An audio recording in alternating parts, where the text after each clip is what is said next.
Dans l'histoire du rock, on raconte souvent des histoires de batailles d'ego et de rivalités féroces. Mais si l'on regarde de plus près, on découvre une toute autre vérité, celle d'une admiration profonde, d'une inspiration mutuelle et d'un respect silencieux entre les architectes d'une révolution sonore. Au centre de ces galaxies se tenait Jimmy Page, non pas comme un juge, mais comme un pilier, un maître alchimiste dont le travail à la fois inspiré et était enrichi par les autres titans de la guitare. Au début des années 1970, le hard rock britannique était porté par deux piliers, Jimmy Page de Led Zeppelin et Ritchie Blackmore de Deep Purple. Plutôt que rivaux, ils étaient les deux faces d'une même pièce, deux explorateurs ouvrant des territoires inconnus. Page, le sorcier du studio, sculptait des paysages sonores complexes et mystiques. Blackmore, le chevalier de la scène, apportait une énergie brute et une théâtralité flamboyante qui captivaient les foules. Dans les cercles de l'industrie, on reconnaissait que leurs approches, bien que différentes, se complétaient. Un ingénieur des studios olympiques se souvient d'un commentaire de Page, fait avec un sourire entendu. Ritchie, il ne joue pas de la guitare, il livre une épopée chaque soir. Il a compris que le rock, c'est aussi du grand spectacle. Il n'y avait pas de mépris, mais une reconnaissance du talent de Blackmore pour transformer un concert en un événement inoubliable, une approche que Page, plus réservée, admirait de loin. Quand le premier album de Van Halen a secoué le monde en 1978, beaucoup y ont vu une rupture. Jimmy Page, lui, y a entendu une continuité, une évolution. Le solo éruption n'était pas un simple étalage technique, mais le cri d'une nouvelle génération qui avait grandi en écoutant Heartbreaker. Eddie Van Halen n'a d'ailleurs jamais caché son admiration, expliquant avoir décortiqué les solos de Page pour en percer les secrets. Loin de s'en offusquer, Page était fasciné. Brad Tolinski, rédacteur en chef de Guitar World, rapporte une conversation privée où Page aurait dit « Ce jeune homme de Pasadena, il a pris le feu que nous avions allumé et en a fait un incendie. C'est brillant. C'est exactement ce que la musique doit faire, évoluer, surprendre. » Pour Page, voir son influence pousser un talent comme Eddie à réinventer l'instrument était la plus belle des récompenses, la preuve que la magie continuait de se transmettre.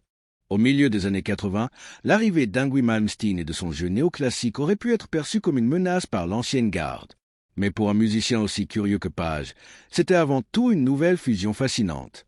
Page, qui avait exploré les gammes modales et les harmonies complexes, ne pouvait qu'être impressionné par la discipline et la virtuosité de Malmsteen. Lors d'un gala à Londres, Page aurait confié à un ami musicien « Ce Suédois fait dialoguer Bach avec le rock. C'est d'une audace incroyable. » Il ne voyait pas un jeu froid, mais une précision chirurgicale au service d'une vision musicale unique.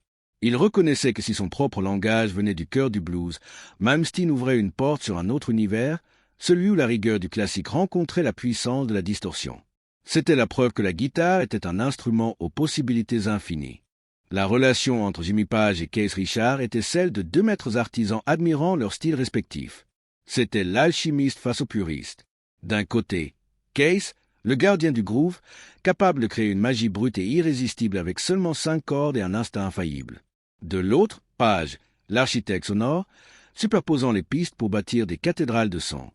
Plutôt que de la tension, il y avait un profond respect pour l'authenticité de l'autre. Personne ne peut faire sonner un riff comme Keith, aurait dit Page. Il a l'âme du rock and roll au bout des doigts. C'est une chose brute, puissante, que l'on ne peut pas fabriquer en studio.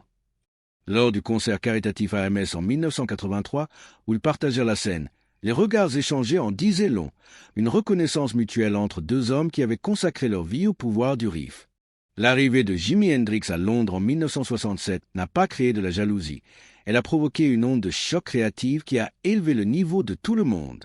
Page, comme tous les guitaristes de l'époque, a été subjugué. Il n'a pas vu un rival, mais un messie, un artiste venu d'une autre planète qui révélait ce que la guitare électrique pouvait réellement devenir. Quand Jimmy est arrivé, il a redéfini toutes les règles, aurait confié Page à ses proches. Il nous a tous forcés à regarder plus loin, à être plus audacieux. Il n'a pas effacé ce qui existait avant lui. Il nous a montré une nouvelle galaxie à explorer.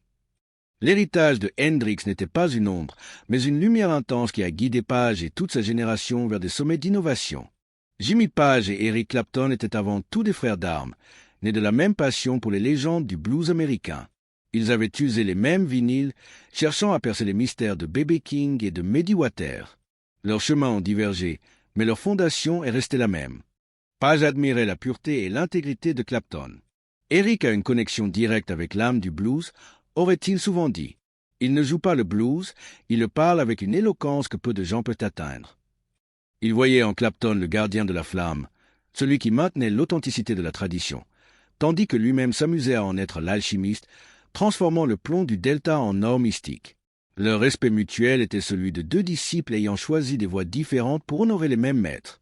En fin de compte, l'histoire de Jimmy Page et de ses pairs n'est pas celle d'une guerre, mais d'une symphonie. Chacun jouait sa propre partie, unique et indispensable, contribuant à une œuvre collective qui a défini la musique pour les générations à venir. Une épopée faite d'admiration, d'inspiration et d'une passion partagée pour les six cordes.